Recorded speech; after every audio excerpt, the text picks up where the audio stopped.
欢迎回来。刚刚看到的是各地的观众朋友call in进来，有不同的疑问。那礼拜三、礼拜四呢，看到是呢台风影响最剧烈的时间，应该是明天的晚上到礼拜三全天呢，礼拜四是慢慢离开。那么看到呢，气象局发布了海上台风警报之后，明天2点钟、2点半即将发布陆上台风警报，预估台风在宜兰花莲一带登陆，中部以北跟花莲以北都要严加戒备了。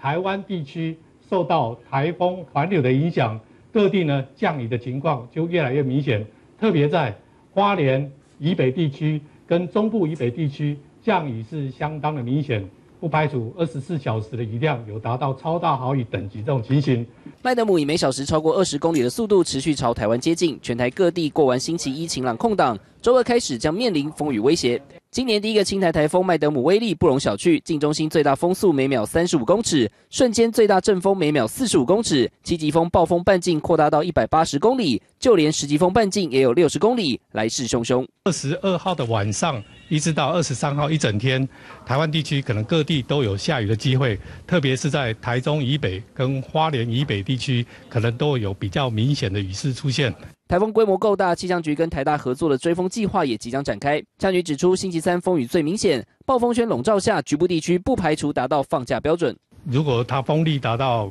平均风达到7级，阵风达到10级的话，我们就有机会达到的停止这上班跟上课这种情形。那目前来看的话，这个路线来看的话，应该在中部以北跟花莲以北地区，应该机会是蛮高的。 尽管台风不至于再增强，但麦德姆将以中度台风的上限直扑台湾，千万提醒民众做好防台准备。记者黄志杰、王嘉庆 ，SNG 台北报道。好，礼拜三风雨最大，嘉明我们气象主播持续来守候台风的最新动态。那么刚刚是不是有最新一报的资讯？是有什么样的情形要跟观众朋友来说吗？把时间交给你。 好了，谢谢还有各位观众朋友们，大家晚安哦。其实这个台风，我很喜欢用一个棒球的一个概念来形容啊，真的就像不是变化球而已，它就像蝴蝶球一样，其实真的有点难预测哦。所以其实刚刚在节目当中也聊到很多，其实它难预测的一些原因为何。但是呢，根据中央气象局目前发布的最新路径哦，我们可以看到它的这个走向一直在往北偏哦。我们就来看到这个最新的路径图了，我们就可以看得比较清楚一点。其实它现在的中心位置呢，还是在鹅銮鼻的东南方大约600公里的海面上，持续呢以时速23公里的速度往西北来进行。 所以呢，在接下来这几个时间点呢，我们刚刚一直提过，像在今天晚上，包含在东北角的这个迎风面呢，都容易会有短暂雨出现。所以在近1个小时，包含在新北市的这个瑞芳的部分呢，目前累积雨量是来到11毫米。虽然说这个雨量没有很多，但是其实呢，它也算是这个台风即将要来到的一个序曲哦。而接下来我们看到它的这个台风的走向呢，在明天的这个时候，它的7级风暴风半径就要来接触到台湾的陆地了。首当其冲的当然就是台湾东部，所以包含像是在花莲、台东还有在宜兰地区，从明天晚上开始，你就会感觉到风雨开始逐渐的在增强了。而气象局呢，也将会在凌晨的2点半，也就是明天的凌晨2点半呢，就会发布陆上台风警报。目前预估在中部以北还有花莲以北地区呢，都会在警戒范围之内。我们从路径图上就可以看到了，包含像是刚刚提过，在明天晚上呢，暴风圈就会接近到这个陆地。另外，在23号礼拜三的清晨呢，它的中心就目前预估哦，是可能会从 宜兰的这部分来登陆，最快呢，在礼拜三的下午，它的中心就会出海进到台湾海峡。所以在这个台风礼拜三影响最剧烈的一个时候呢，包含像在北部山区都要特别留意强风豪雨的一个状况。而在台风出海之后呢，西半部的雨，你可能在礼拜三的早上，你会觉得说，哎，好像雨没有那么明显。但是提醒你，当台风中心出海之后，在西半部还有在南部地区呢，受到一些带上来的西南风的一些水汽哦，这个降雨的状况在礼拜三的下半天到礼拜四呢，才会开始逐渐的明显了。而在整个台湾附近的一个天气状况来说，我们来看到卫星云图了。其实我们可以看到，虽然说这个麦德姆台风现在在持续北移哦，而且我们看到它的结构是越来越扎实。虽然说现在这个台风也还没有很清楚，但是在它在接触到台湾陆地之前，它还有时间来做一个结构上的一个重组。所以在预计明天接触到台湾陆地的时候，它的台风眼就有可能会成型。而到时候在结构扎实的状况接触到台湾的陆地，包含在北部、东北部地区，这个强风豪雨真的是要特别小心了。而另外要特别提醒您的是，现在在关岛附近呢，还是有一个热低压持续的在发展当中，最快在展明天后天就有可能会形成今年的第11号台风哈龙台风，而到时候它的路径呢会怎么走，取决于太平洋高压势力的一个强弱了。那到底接下来它什么时候会影响台湾，它的路径又怎么走，我们也会持续的来为您来做关注。而在未来这几个时间点呢，到底这个麦德姆台风侵台的时间点，我们提供几个时间点给您哦，包含像在今天晚上北部东部风浪会变得比较大，海上台风警报已经发布了，而且在迎风面今天陆陆续续有一些小飘雨的一个状况，但是呢，到了明天早上降雨的部分会越来越明显，主要集中在北部东部地区，降雨的状况是会比今天还要来得更加明显的。而另外影响最剧烈的时间就是在明天晚上到23号礼拜三的一整天哦，全台各地，包含在中部以北，还有在花莲以北地区，都要严防暴雨发生，尤其在山区哦，累积雨量很有可能会超过350毫米，所以在山区就要特别提防土石流跟土石坍方的一个状况。而到了礼拜四，中心出海开始要进入到大陆地区了，到时候在西半部跟南部地区也要严防大雨发生，所以在北部、东部还有西部跟南部地区，这个降雨的时间点可能不太一样，但是要提醒全台各地的观众朋友们，这次的台风绝对不容小觑，一定要好好的做好防台准备。再把时间还给心怡。好，谢谢嘉明非常详细的分析台风的最新动态。但接下来我们要深入来解剖解析呢，这个台风到底它有什么稀奇？为什么会让所有预测专家会用这个形容说是出其不意呢？我现在问一下彭博士哦，其实一开始的时候你说它是出其不意的台风，它的路径一路往北偏，为什么这么难预测呢？最主要是第一个是太平洋高压，它其实有2个部分哦，就是说我们在东边有一个太平洋高压，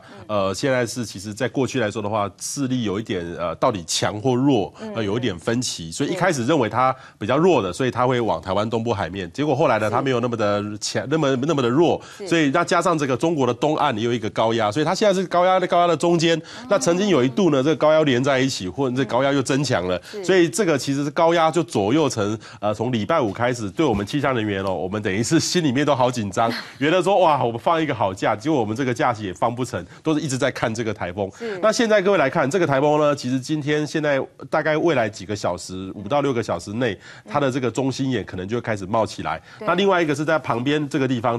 就是新的一个这个低压可能就会开始冒。那这个呢，的确会变成今年第11号，很有可能。那这个呢走了之后，因为它会牵动整个环流往这个整个中国福建这个地方走，所以预计呢下一个的话可能很快，可能又是这个周末的时候，不是周末来，是周末的时候比较接近。同一时间再见。同一个时间再见，很有可能，真的是请大家要留意，就是说也进入一个周期。那这个台风呢，依照目前的这个情况，就要还有一点变数，因为它的速度增强了，这个速度这个增强，那加上未来的几个小时，它的台风这个中心会明显会跑出来，所以它旋的这个更有结构性，所以它基本上未来的这个关键呢，还是在于说它到底会不会直接往西北边切，如果往北一点，或是在宜兰一点，那完全结果就会不一样。所以为什么说，我觉得是说，当然这个对我们来说都是误差范围以内，可是就我们台湾的观众而言，就一直很想要追求那条线。如果那条线来看的话，的确未来这6到12个小时内，的确真的还有一些修正的空间存在，还要再修正。其实台湾就这么丁点大而已，再修要修到哪里去呢？而且那个线一画下去，画到哪，其实民众紧张到哪。其实，在这个你不能这样说，因为在例如说以大陆来说的话，这个台风在福建登陆就够了。可是我们台湾来说的话，要在哪一个县登陆，所以反而是我们的精确度要更高了。对，因为我们比较小一点点。那大陆来说的话，这个台风在浙江登陆或是福建登陆，讲一个东西就好了。可是我们要小到一个县，甚至大家会习惯是不是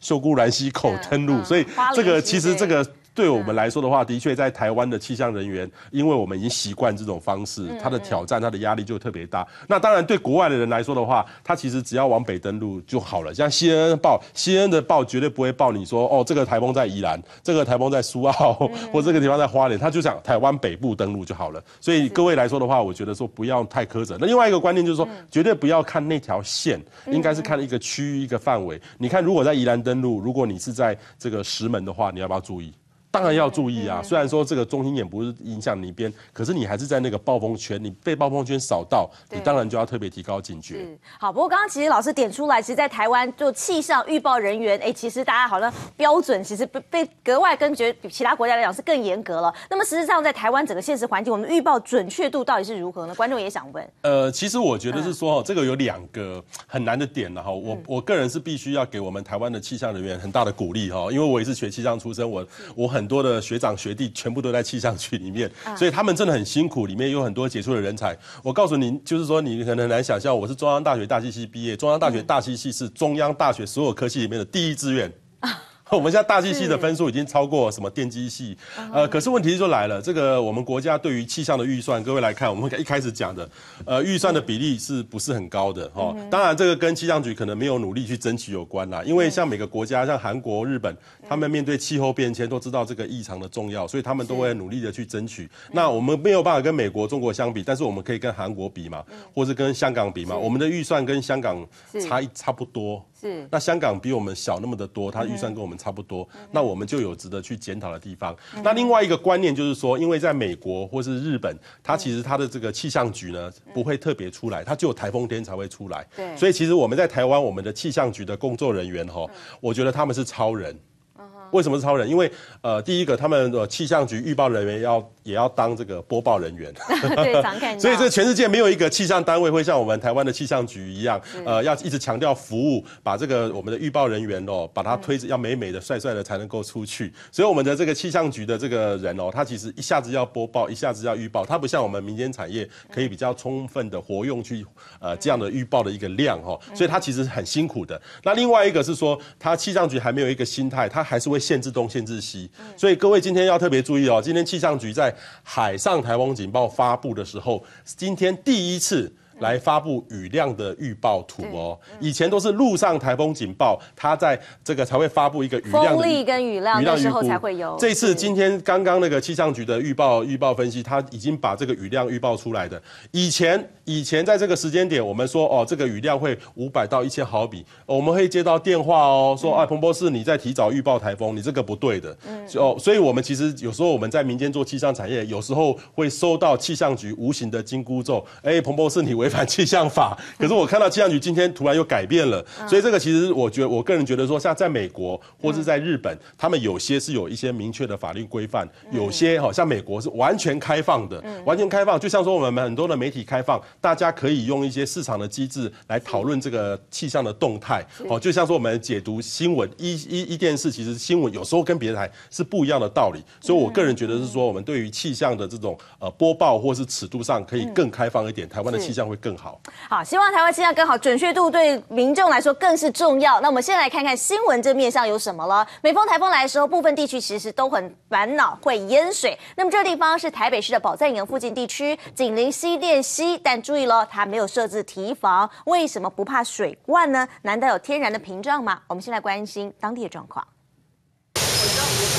台风一来，公车、汽车全得在水上跑，郊区山壁、防土墙被水冲破，一不小心家中重要财物全都泡汤，就怕灾情再度重演。尽管台风麦德姆还没登陆，全台各地晴空万里，但该做的防台工作早在准备。全台北市就是我们公馆这个宝藏岩这个地方，它没有堤防。宝藏岩紧邻新店溪，原本和对面蟾蜍山相连，成为天然屏障，所以是北市唯一没有设置堤防的缺口。在我的前方是宝藏岩，是天然屏障，可是后面这边比较低洼的地区平常遇到了这个台风还是会淹水。那么最高水位大概是在这个电线杆的这个地区大概就是在我的腰部。以我157公分来算的话，这里大概是100公分。尽管可以以山挡水，但水位一高，仍然会淹进民宅，但居民老神在在。堤防的话，它淹超过堤防以后，它会溃堤，但是我们是整座山，所以它是很牢固的，这样卡住了，它绝对不会淹。不会淹过这个山，也不过淹这么深，大概不会什么太那个。除了严防淹水，还要特别注意土石流区，特别是麦德姆经过宜华地区、宜兰大同乡英士村以及华东纵谷区，要注意土石崩落，在台风来之前先做好准备。记者吴永安、吴玉轩台北采访报道。麦德姆台风直逼东台湾，先前因为莫拉克台风受害的金帅饭店业者，现在是不担心吗？怎么回事呢？因为去年因为天度台风淹惨的富野饭店是不敢大意，强化防台措施，很怕又有噩梦来临。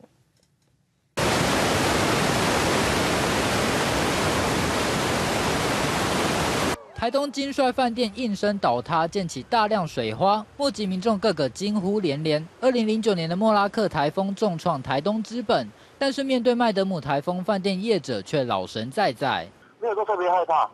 真的，因为看到说我们昨天地方预案地方早就做好嘛，经过4年哈，经过4年了也没有怎么样啊。风灾来加上它有疏浚，没有太大的问题啦。对政府工程信心满满，不过看看另外一家饭店，去年天兔台风搅局，富野饭店满目疮痍，滚滚黄水从饭店1楼大厅流过，水深淹到脚踝。这次麦德姆直逼东台湾，饭店员工不敢大意。阳台的这个部分呢，我们特别在加强，随时也会去关注到后面的一个状况。那不过目前